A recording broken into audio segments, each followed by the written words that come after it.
So there are three takeaways we as Estonian Chamber of Commerce and Industry would take with us for the future projects from BA and VET project. First of all, the participants of the pilot program reflected that yes, they like the theoretical knowledge a lot.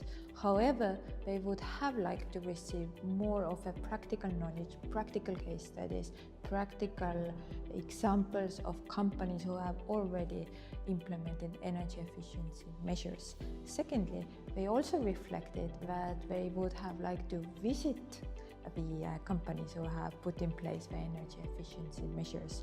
And lastly, third point to take away for us and for the future projects, the fact that the participants said that in order to implement the theoretical knowledge, they would have liked to even have a homeworks based on what they heard in the trainings.